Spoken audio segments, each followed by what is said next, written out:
Hi everybody, it's Carolyn Marie with Healing NRG. Good to see you. It's been a while since I've done a video, and I thought since it's the end of the year and many of us are reviewing the past year and even further back and looking at where we're at right now as opposed to where we want to be as we enter the new year, this would be a perfect time for me to share one of the tools that I find very, very useful for myself and in my coaching practice. So this is the tool. It is known as the Wheel of Life, and some of you may have seen it in various forms. But basically, it's a wheel that you might find on a carriage or a car that you know needs to be in full equal circumference in order to move forward, which is a metaphor for certain areas of our life that need to be in balance in order to go forward. So the idea here is that we take certain categories that we want to work on, and we have a numerical accounting for where we are now. Where we want to be is up here in this laser beam area where everything flows synchronistically, effortlessly. We're happy, we're in love, we're receiving love, and we're abundant, and we're healthy, and all is well.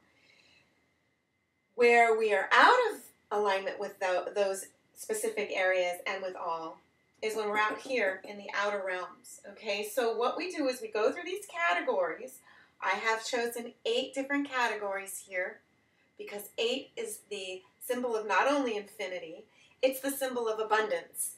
And so I would like to infuse that into this project here. But you can actually get more laser focused. You can create more spokes.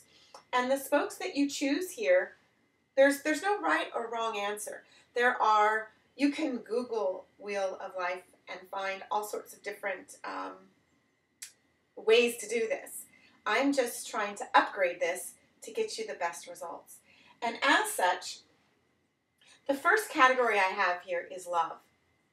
I've never seen a Wheel of Life with this category. However, most of you will agree, love is probably the most important thing. It's what we really are all desiring. We have some more practical things that we need in order to sustain us that we must not ignore. Yet, if we can get all of what we're doing in life in harmony with love, we're going to be right here. So, the other categories I have are physical health, finances, career, life purpose, spirituality, relationships, intellect and wisdom, which also includes education and learning, passions and desires and hobbies. That could include all sorts of things, and travel and so forth. So the idea of this is we take a look at each of these categories. So physical health, for example. I want to use a different color. What do I want to use here? Let's see how this works. Physical health. So if you were in very poor health, say you were in the hospital, or then you would dot this particular spoke down here. I'm going to just, for the sake of these purposes, I'm going to kind of go a little above norm, and I'm going to dot here. Okay, you can see that. Yay. Finances. This is sort of your complete abundance. You're able to give and share, which is we all should be doing anyway, no matter where we're at. But, you don't have to worry about where money is coming from. Then, you would be way up here, as opposed to having a lot of debt and so forth. So you want to kind of rate yourself in the terms of finances, right? Okay. So career, lifestyle, life purpose, I should say, not lifestyle, but career and life purpose. This is something where you want to go deeper and you want to say to yourself, what am I doing? Does it feel like it's in alignment with my life purpose? Am I enjoying it? Am I happy? Answer that question truthfully. And then,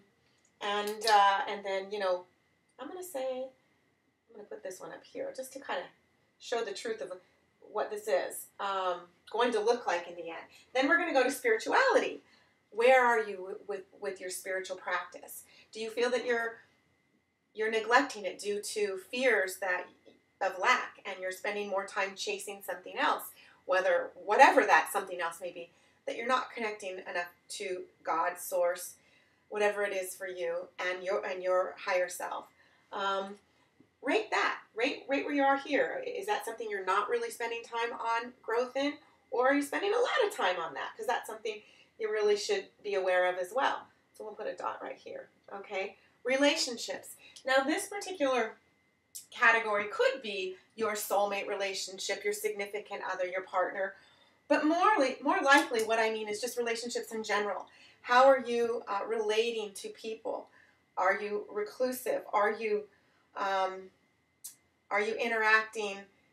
And how are those interactions going? Are you feeling good about those? Are you feeling you're being heard? Or are you listening? There's a whole lot to each of these. I'm just abbreviating them now for the purpose of showing you this tool. So we're gonna put a little dot here on relationships. Now we've got the area of intellect and wisdom and education. Are you continuing your education? Do you feel that you need to learn something new? So for example, career and life purpose. If you're really unhappy with where you're at, you may need to go back to school. You may need to continue learning in order to get into your life purpose. So that's something you really want to take a look at. Finally, we have our passions, desires, hobbies, what you really enjoy doing. In a perfect world, when we get closer, as we get closer to this center, all of these things are going to kind of combine. That's the whole idea. So you see, some of these feel like they overlap. Your passions, your desires, your career and your learning, your relationships, your spirituality, your physical health, your finance, all of these could, you see that? They could start, blending together. So as you move forward, closer to the center, they will. I have the last category, which I've never seen on any Wheel of Life example before, and that's the category of love. This is the most important category, as I mentioned before, because it's what we're all looking for. The real important aspect for us to look at is, what is love? Do we even know what love really is on the planet? If we take a look at what's going on the planet, those that influence us, those do they really know? And the truth of the matter is, the answer is no. Because if the planet was full of people who understood love, we wouldn't have all the distress that we have on the planet. We wouldn't have all the lack we have on the planet. So, knowing that, most of us are still in the infancy of learning what love is. And getting real and truthful about that and keeping that as a priority in your focus is going to also help all of these other things flow. It's also the category which our soul mate and our romantic partner lies. And the truth of this relationship is also going to be more reflective and less codependent than what we have learned love to be on the planet thus far, because as it is now, it's more of a give and receive and an expectation and a feel good. You make me feel good. You tell me things I want to hear rather than the truth, which is going to help me grow. And it's not for the faint of heart, because the truth is painful. And the reason it's painful is because we're out of harmony with love. So the more we are brave at heart, the more we're willing to receive these truths and grow ourselves, the further along we're going to get in all of these other categories. Okay, so enough said. I hope that helped you. I also want to encourage you, let's put this together. So let's say love, we're way down here. Now look at how this spoke turns out. Not quite a circle. Not quite a circle. And that's the whole point. So the further inward we are with certain categories, obviously, the better off we are with those categories. And we know we need to focus more attention, obviously love being the big one here, on the ones that are further out. And try to bring them all closer in. The last little tip I'd like to give you is that we tend to choose categories. I've noticed this with my coaching clients when I ask them which categories they want to work on. We tend to choose categories that we already have a lot of knowing in. And I challenge you, and I challenge them, and I challenge myself to choose some categories that we don't have knowing in, because that's where the growth is going to occur. So I hope this helps you. I hope you have a beautiful new year, an abundant, healthy, loving new year. And until next time, this is Carolyn Marie with Healing NRG. Have a healthy day.